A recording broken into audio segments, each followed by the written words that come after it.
Hey retro fans, welcome to another episode of Retro Gaming Memories. In this episode I'm going to be talking about my Atari 2600 collection. Now apologies for the being slightly off centre angle, that's because I have a stack of games here just off, well, sort of on camera. And when I'm showing you, they will be filling this kind of area, so rather than sticking boxes in front of my face all the time, I thought I'll sit off to the side, which looks a bit weird to start with, but hopefully it'll work out alright.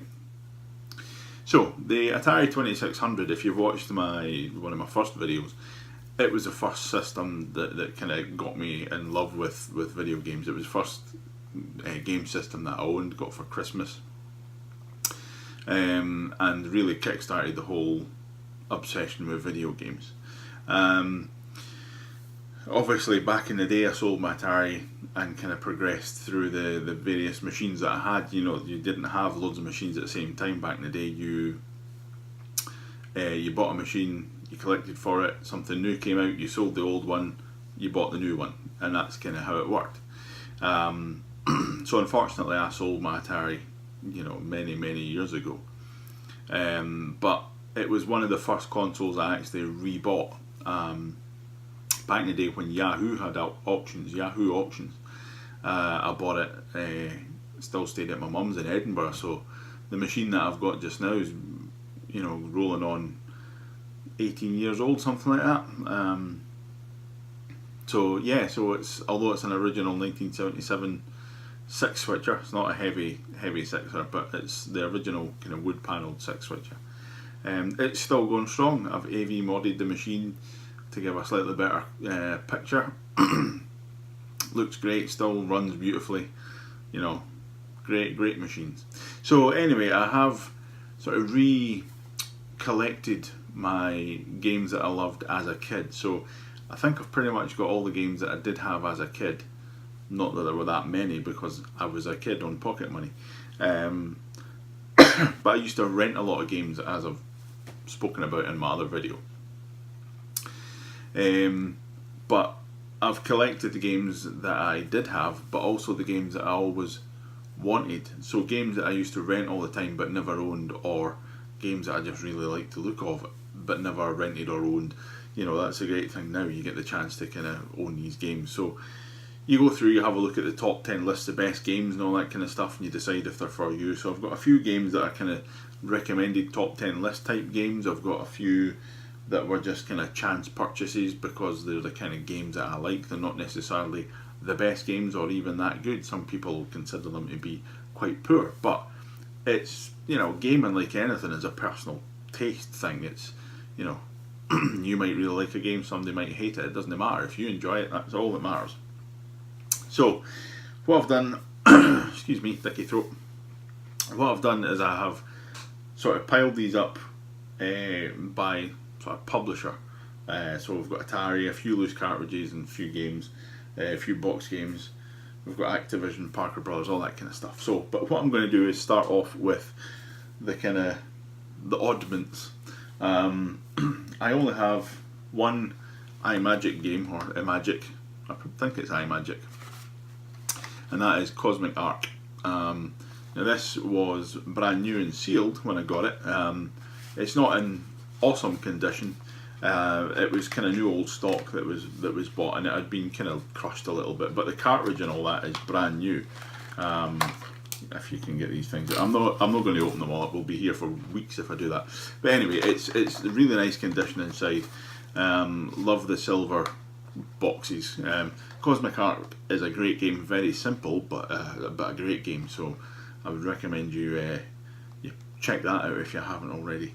So that's the only iMagic game that I've got. I'm going to try and not bend down off camera all the time when I do this, but there we go. The only 20th Century Fox game that I have is MASH. Now, I can't remember if I talk about this in the first video, but MASH, it's not a brilliant game by any means, but I bought this. This was one of the few games that I bought myself off my pocket money when I was a kid. And the reason that I've bought this particular version, normally I wouldn't buy a game if it was covered in stickers and all that kind of stuff. But I bought this specifically because it reminded me of buying the original. When I bought this back in the day, you might see there's loads of Woolworths reduced price stickers, and there's been many of them. People have tried to peel it off and that, but so this had been reduced down to $7.95, but ultimately went for $1.99. Can I get that with a glare? I don't know. Yeah, $1.99. Now, I've no idea where this was purchased. I don't know if this was the version that I had. Certainly, I bought this off of eBay, and I bought it specifically because those labels were the way that I bought the game back in the day. It was in a bargain bin in, I think it was the Woolworth store down in Leith Walk, which is, well, obviously there are no Woolworth stores anymore, certainly not in Leith Walk in Edinburgh, but that's where I bought mine. Had some birthday money, was looking around the store, and there were some Atari cartridges for not a lot of money. And I think it was all sort of launch stuff like Pac-Man and things like that, games that everybody had, Pac-Man and Combat and all that kind of stuff.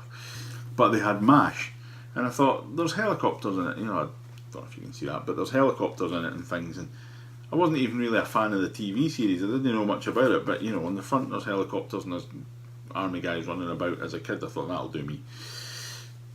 So it was $1.99, and I purchased it, and it's alright, you know, bizarrely you fly helicopters and then you do operations on people. It's very strange.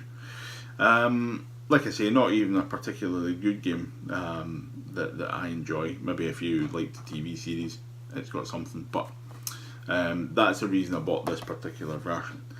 So it's quite nice to have the dodgy labels on it, even though, like I say, normally I wouldn't buy anything in that condition, but nice kind of nostalgia trip.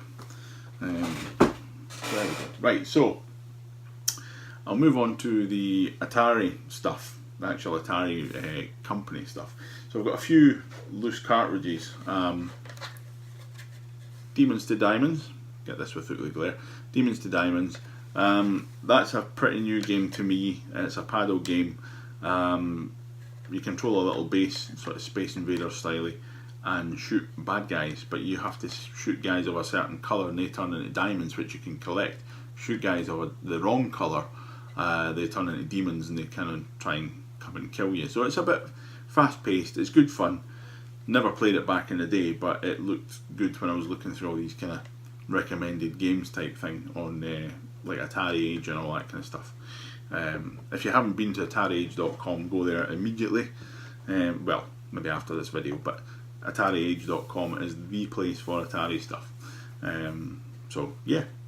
Anyway, next one up is Indy 500. This looks like Sprint, a sort of top-down racing game, very simple. It's one of the few games, I think there was only 2 games that use the driving controller. Were there 2? Only 1, 2 maybe. Yeah, anyway, it uses a driving controller, which I like the paddles, but you've got a 270 degree locked rotation on the controller, and you only get one. The paddles are a pair into one joystick port.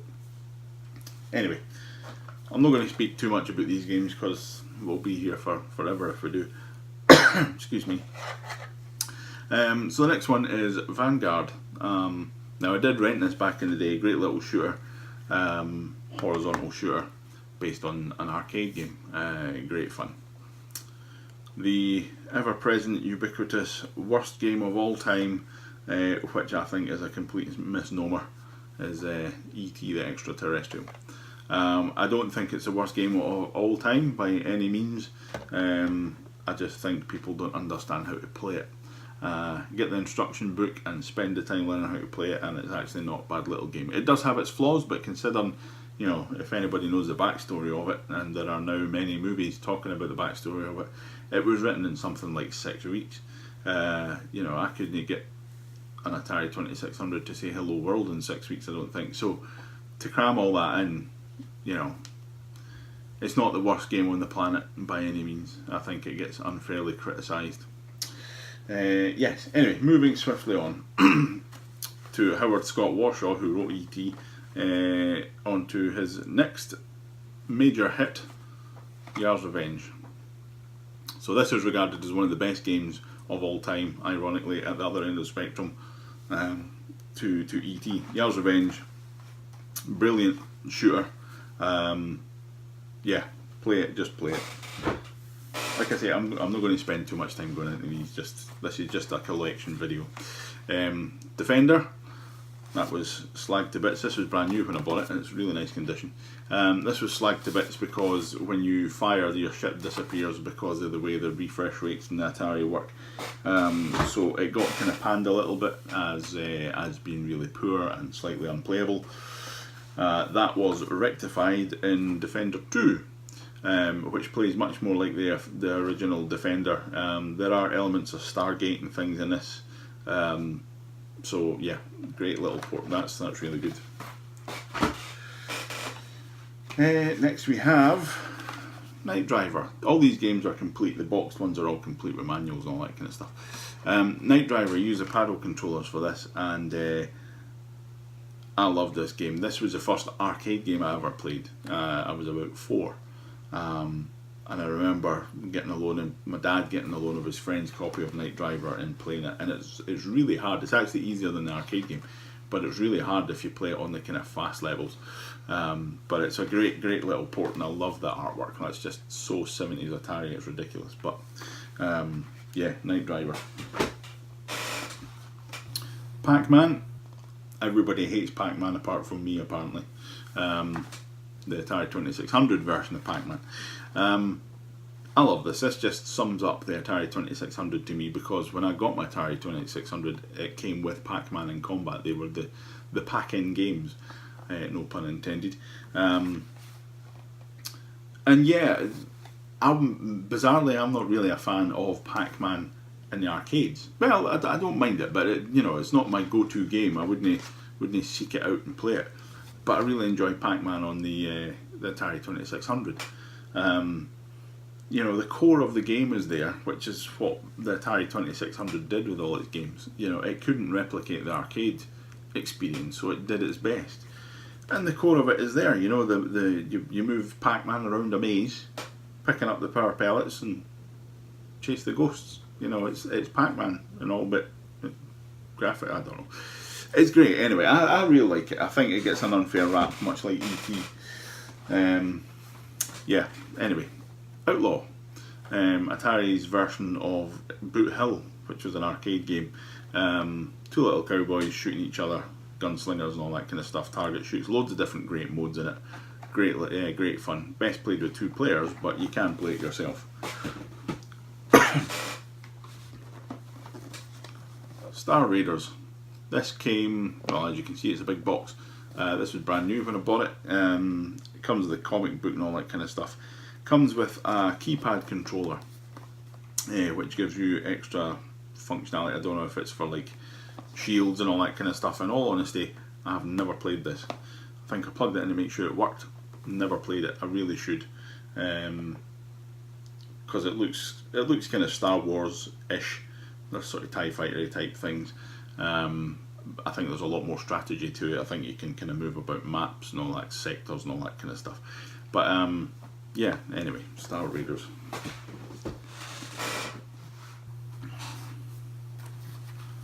Berserk. Someone bought this at some point for £5.99. Look at that. Bargain. This box is beat to hell, but it's quite hard to get Berserk in complete box condition, so there were 2 variants of the box. I think there was a red one and a green one. The cartridge I've got is actually green, so this is a sort of piecemeal copy. But anyway, Berserk, based on the arcade game. I love this version of Berserk. It's great, really playable. Yeah, not much you can say about it. It's based on the arcade game. It's great. The game that everybody's got, Combat. This came with the system. Can't say much about it. It's just based on the arcade game. Was the arcade game called Combat? I can't remember. All the kind of first launch Atari games were based on Atari's arcade games at the time. So you had Combat, Space War, all that kind of stuff. They renamed them slightly for the home market, but this was just flying planes about. You really had to play it with 2 people. Yeah, 2 players. So bizarrely, when you buy the video game system, probably for yourself, the game they give you needs 2 players.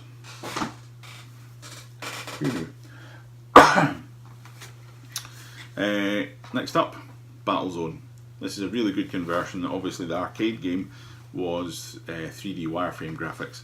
This isn't, but again, it's the core of the game is there. You know, it looks totally different to the arcade game, but the core play is there, which is great. You know, being able to play these arcade games in your house, although it was an interpretation of it. You know, it was great. I loved it. And people that have a go saying, "Oh, it's not like the arcade game." Of course, it's not. Christ, the Atari 2600 was minuscule in comparison to the hardware that was running on the arcades, but I really like that they just took the challenge and did what they could and gave you a representation of it. The core gameplay is there. That's all that matters. Pole Position, another one that I played on the Atari, never really played in the arcade. It is an arcade port, obviously. Great little racing game. Bizarrely, like I said about Pac-Man and things like that, the Atari 2600 was where I played most of my kind of arcade games. Apart from when I grew up a little bit and actually started playing, you know, the sort of 1942 Green Beret Commando type era. But certainly the late 70s, very early 80s games, I never really played in the arcade. My first exposure to them was via the Atari 2600, so I've got huge nostalgia for the Atari versions of these things, as opposed to the actual arcade games, although I do love playing the arcade games and I have all of them on the old MAME cabinet there. So another arcade game, Moon Patrol. Great little conversion, does a good attempt at the music and all that kind of stuff. Breakout, the sort of Pong clone, classic bat and ball, move the bat along the bottom and shoot the coloured bricks. Very simple but highly playable. Circus Atari, you've got two little clowns on a seesaw, or a teeter-totter as they call them in America. Bizarre. Excuse me. Anyway, you have to make your clowns bounce and get all the balloons and all that kind of stuff. Very simple, play it with the paddle controllers, good fun. Warlords, get two sets of paddles and play with 4 players on one machine. A variant of Breakout, but great fun. And I love the cover artwork. I've actually got the A3 poster of that up on my wall.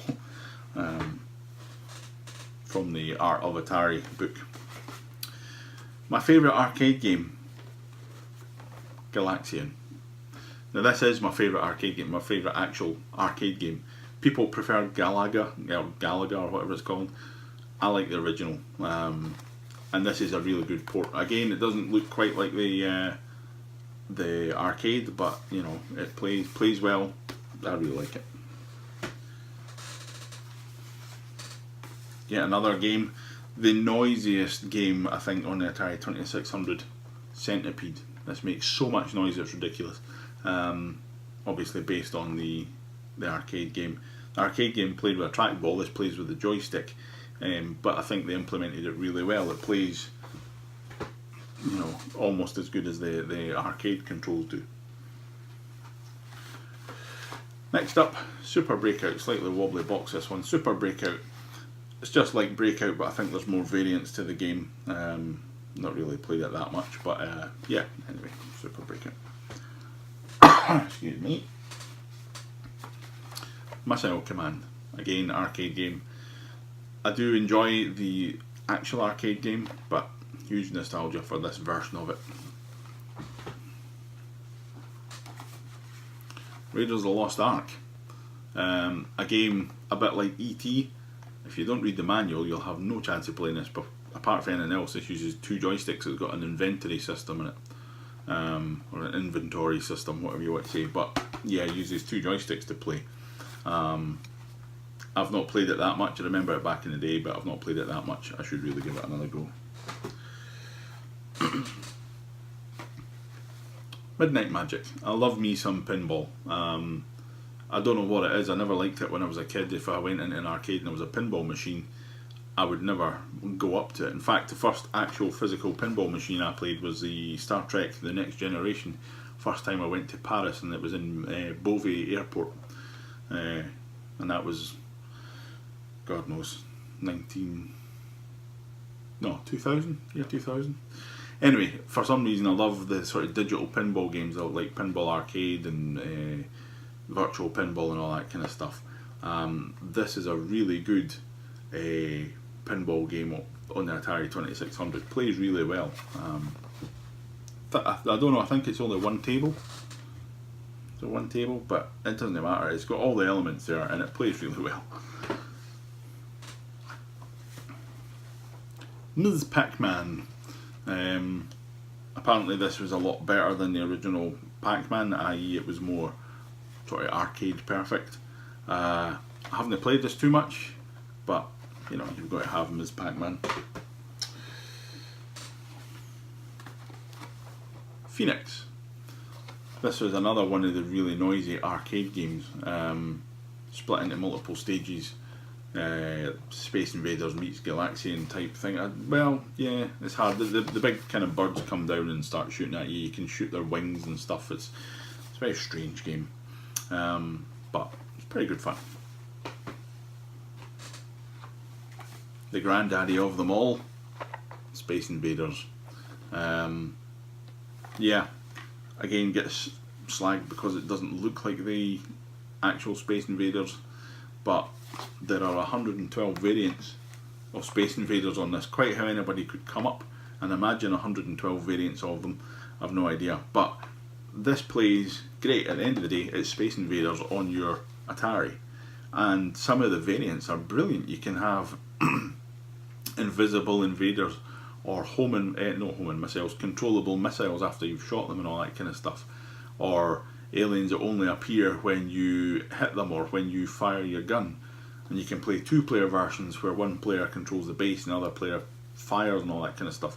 Totally mad variants, but great value. 112 versions of Space Invaders, brilliant. But yeah, got to have Space Invaders. Just like you've got to have, oh, they dropped that out at the bottom there, Asteroids. Again, I don't think I actually owned this back in the day, can't remember, but this was my first exposure to Asteroids rather than the arcade game, and I really love this. I still pummel hours into this. I can roll the score, 2 or 3 times in one sitting. It's great fun. RC Battle. I bought a few of these games, like Combat, RC Battle, things like that. Again, based on one of the very early Atari arcade games. I, on occasion, have games nights with my friends, and these types of games are brilliant, just for multiplayer, silliness. You've got anti-aircraft, Polaris, shooting gallery, bombers, and all that kind of stuff. So again, very simple. Planes shooting each other, all that kind of thing, but good fun. On to Dodge 'em in its hot pink case. This is a mad game, and this was one that I sought out because I never owned it back in the day, but it was one that my dad's friend gave him a loan of, and I remember playing it and really enjoying it. It's a variant of Pac-Man, almost. You've got a little car that starts off in one corner of the maze, and it starts moving. You collect dots, and the maze has got kind of 3 rings to it essentially. But once you start moving, you can't change direction. You can only go sort of up or down to change lanes essentially, and your car will always keep moving. And you've basically got to get around and collect all the dots around the maze. But there's a computer controlled car, or your friend if you're playing multiplayer. And they have to basically, it's called a crash car, and they have to try and kind of preempt where you're going to be and crash into you to stop you getting all the dots. I don't know what you're supposed to actually be collecting, but again, playing this with your friends is brilliant fun, and it was a game that stuck with me, so I had to pick it up. Great game. So last in the Atari collection, another arcade classic, Dig Dug. I think this is quite a good representation of it. Looks alright. Yeah, can't say too much about Dig Dug. Great arcade game, great fun, and works well on the Atari. So I'm going to do a little jump cut here because I need to bring the next bunch of boxes up off the floor. So I'll see you in a second. Okay, so on to the Activision pile. So starting off with a couple of just cartridges. Plaque Attack. Ironically, this has been savaged by the Actiplaque, which is the name given to these when the labels, the glue basically seeps through the labels and gives this kind of mottled effect on it. So it's kind of commonly known as Actiplaque. So Plaque Attack is a mad game. I think it was Steve Cartwright that wrote this, I can't remember. But you have two sets of teeth and you control a tube of toothpaste, and it's basically a shooter where you're shooting to the top and the bottom because your teeth are along the top and bottom of the screen. And you shoot both sides, and you have to shoot the nasty food, hamburgers and sweets and all that kind of stuff that are trying to rot your teeth. So, educational game. Or dentist training game, if you will, but good fun. That was one I remembered hiring back in the day, and I thought I need to buy that just for nostalgia. Still good fun to play. Next up is Kaboom. Took me ages to find this, or to get a decently priced copy of it. Never had this back in the day. Never really played it, but it's one that's in the sort of top 10, top 20 games that you have to have. Very simple game. You use the paddle controllers and you have a little sort of dish, essentially. There's a bad guy up the top who drops bombs, and you have to use the paddle controllers to move your thing and catch the bombs. Dead simple. Yeah, so, but it's good fun, and it gets manic very quickly. So, the boxed games. The absolute must-have in every Atari collection, Pitfall. This is brand new. It was sealed when I got it. It's been opened, obviously, but what a game! It's just a classic. I remember hiring that more times than any other game in the store that I used to hire the games from. It's just brilliant. I love the artwork on the front and everything with the Activision rainbow. Yeah, just such a good game. Yeah. One of the first shoot 'em ups that I ever remember getting, and this box has seen better days, but River Raid. And you hold it together or it's all going to fall at the bottom. Yeah, great game, and this is one that's actually got the proper colour cartridge. A lot of these now have got just a white labelled cart. But was it Carol, what was her name? So I say Carol Decker there, I can't remember her name. But this was written by one of the first female programmers, and I wish I could remember her name. It's going to annoy me. Anyway, great game. There's a bit of strategy to it as well. Carol Shaw, God, it says it on the box, silly arse. Carol Shaw. Yeah. You can fly about and shoot stuff, but there's a little bit of strategy because you get points for blowing up fuel tanks, but you can run out of fuel, so you have to choose whether you're going to blow them up or collect them and all that kind of stuff. Classic game. Most of the Activision games are classics, to be honest. Laser Blast is next up. Very simple game. Never had this back in the day. I actually played it on an emulator and really enjoyed it, and I thought I need to get this for the actual real Atari. Can't remember who wrote it. David Crane. Yeah, David Crane. Great game. Keystone Capers. This was another one that, like Pitfall, I hired all the time. Graphics in this are beautiful. They do actually look like, is that actually a screenshot? Might actually be. No, I don't think it is, but a lot of the times the screens on the back of these look nothing like the game, but this actually did. The graphics on it were great, really colourful, good fun, and it's just great fun. Such a good game. Like I say, hired that loads back in the day, and just had to have it in the collection. This is another one that I hired back in the day and had to have in the collection, and it's quite hard to get complete for a decent price, and that's Frostbite. Sort of a variant on Q-Bar almost, slightly isometric, and you basically have to jump about onto the different coloured sort of ice flows, and before it gets dark, I think it is. Can't remember. It's been a while since I played it, but great fun. And last up on the Activision stuff, Chopper Command. Didn't have this back in the day, but again played it on an emulator and I thought it was good fun. This is essentially Activision's take on the Empire Strikes Back. Your helicopter flies left and right, you've got to protect a convoy, shoot stuff, so it is very Empire Strikes Back. But yeah, good game. Okay, so another quick jump cut and we'll get the Parker Brothers games.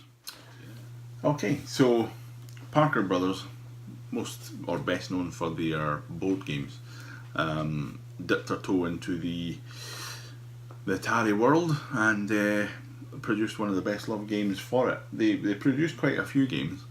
I've got, I don't know, 7 here, something like that.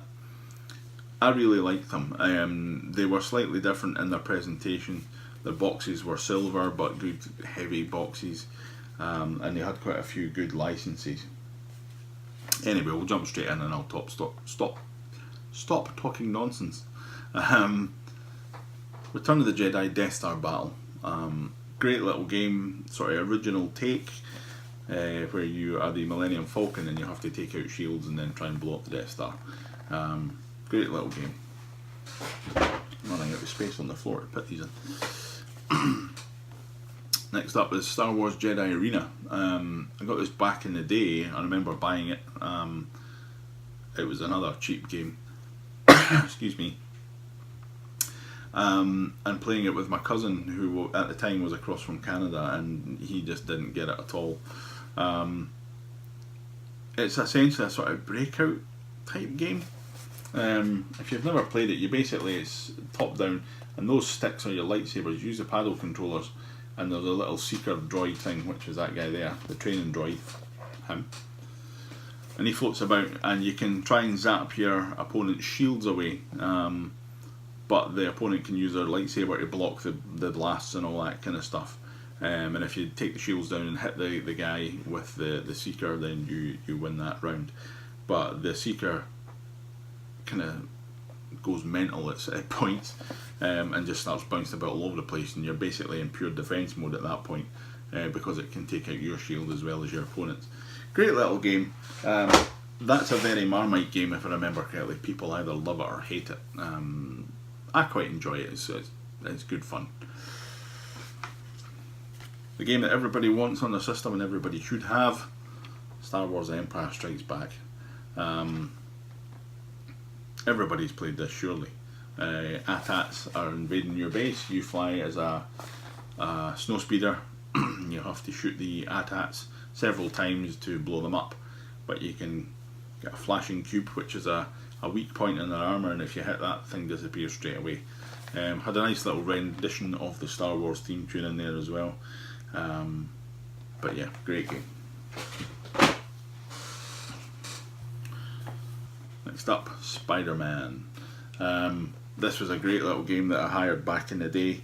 Didn't really understand it as a kid, how to play it or what I was doing, so it was just fun to have Spider-Man swinging about, trying not to hit bad guys and all that kind of stuff. Quite simple, but good fun. Frogger. Don't need to tell you anything about Frogger, hopefully, especially if you're watching this, but yeah, anyway, nice little conversion, good fun. Amadar, another arcade port. I think this is quite good. I don't really recall playing it that much in the arcade, so I think the graphics are obviously a little bit more limited than they were in the arcade, but I think it plays well, so good little game. And finally, Action Man Action Force, called G.I. Joe. Was it still called Action Force? It was G.I. Joe in the US anyway, because Action Man was the British take on G.I. Joe. Very bizarre game. where you use the paddle controllers. There's a huge cobra trying to blow you up, and I can't really remember what you do in it, but yeah, it's a bit mad, but good fun. So yeah, there you go. Anyway, that that is my Atari 2600 collection so far. I've got another couple of games on the way. I bought a couple of games the other day there, so I might do a mini review of those when they come in. But that's it. That's my Atari 2600 collection. Can't remember how many games it totes up to now, but yeah, I hope you enjoyed it. Thanks for watching. If you want to know any more about the games or anything like that, drop me a line, and yeah, I'll see you next time.